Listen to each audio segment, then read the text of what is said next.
Hello there, it's your girl Daphne back with another video.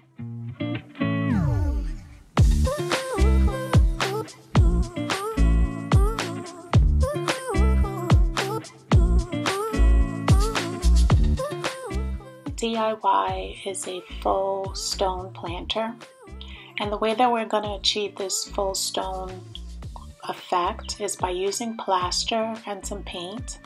And I used about 2 to 3 tablespoons of plaster mix, and this I purchased at the Dollar Tree. And then I just maybe put about a teaspoon or 2 teaspoons of paint. And you just want to mix it up, and you want to make sure that you have a nice creamy consistency. If it's too thick, add a little more paint. And if it isn't, then you'll add a little more of the plaster, but you just want to make sure that it's a nice creamy consistency. So once you have that achieved, you're just going to go with a sponge brush and you're just going to apply it. Now I like to go in a motion that looks a little streaky because that's how you achieve the stone look, but it's your preference. Some people go in and dab it, or some people go crosshatch. It's really your preference of how you want your stone to look at the end. Now, what I also do is on the edges, I like to do a little pouncing method with the plaster. This is mimicking the actual stone finishing of the edge.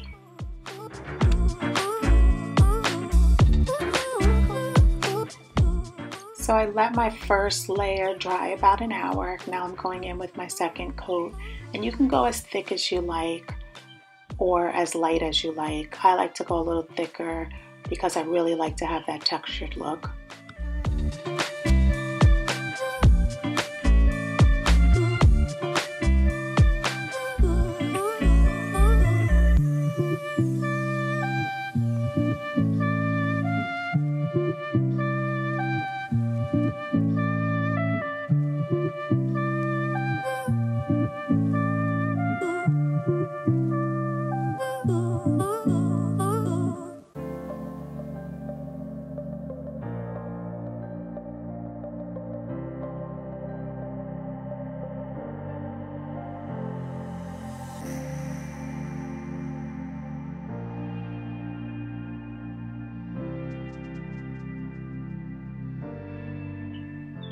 And now it's time to have some fun.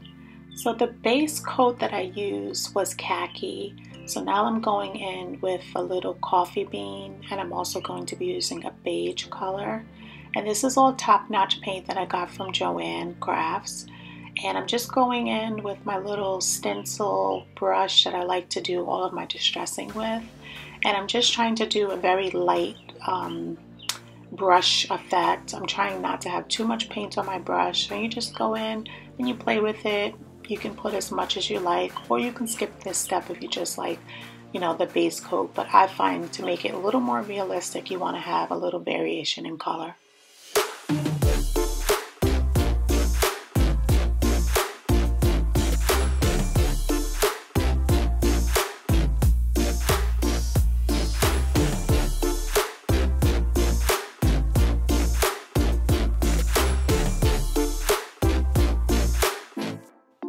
Okay, so we're moving on to our second DIY.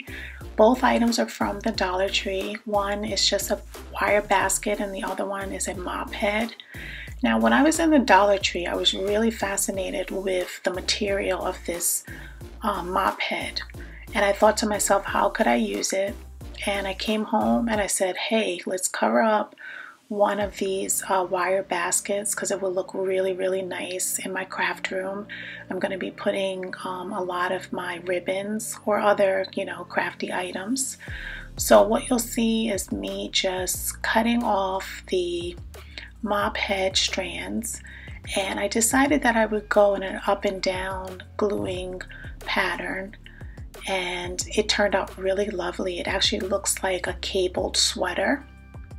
So you'll just see when I start one of the strands, I try to push it in between the metal, and I'm just putting glue at the top and at the bottom, and then just winding my way through, and once I get to the end of a strand, I just feed in a new strand. If it's in the middle, I just put glue there, and then I just continue going. And you're going to see me completing this around the entire basket. And at the top, I'm going to add in one more layer to just finish off the top edge so that it looks complete.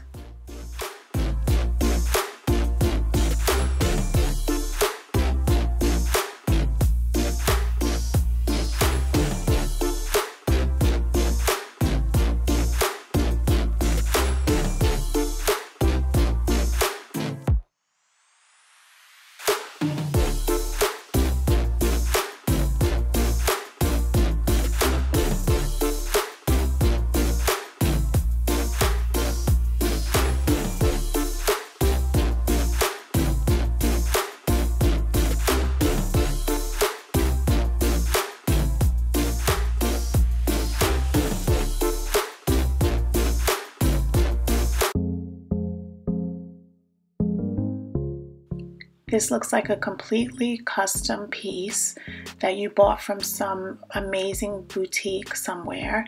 No one will ever know that you made it from all Dollar Tree items.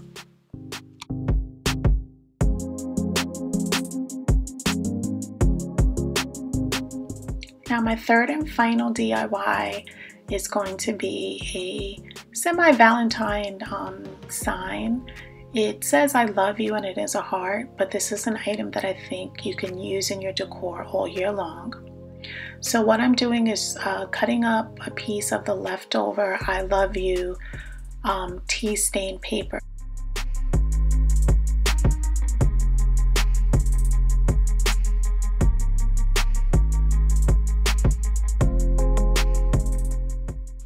So what I'm doing here is I'm just making a little paper roll. So I cut each strip about 1 inch wide, and it's about 4 inches long, and I just made a nice little tight roll, and at the end I'm using a little white glue to just be able to adhere the paper. And you're just going to continue that step until you reach the desired size of your heart. And you want to make sure that you are making them in different sizes. Now you could just make them all one length and then just cut them down at the end, which is what I did in some cases. Or you can just, cut the paper beforehand and roll, whichever one is your preference. They both work.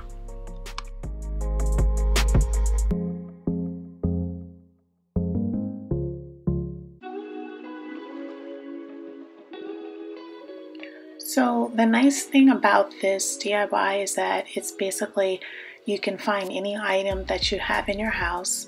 In my case, I'm using a piece of leftover flute molding that I found in my garage, but you can use any type of piece of wood or cardboard or a leftover sign from a previous season. It's really up to you what type of backing you're going to use for this DIY. And then the paper can be, like I said, I just printed off I love you. I used a basic font, and then I did a quick tea staining to just make it a little antique. And then you can just play with it. In this case, I'm doing a heart, but you can really make it into any shape that you want to.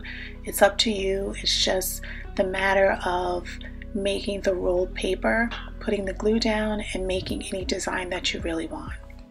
It's going to come out lovely no matter what shape that you make it.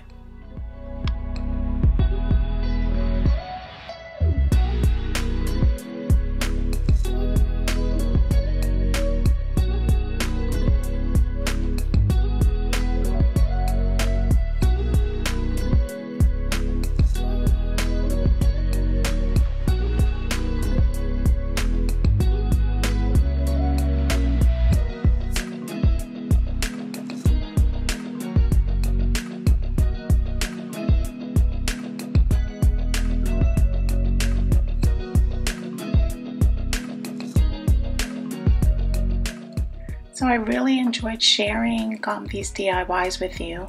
Leave me a comment down below which of the three you like the best.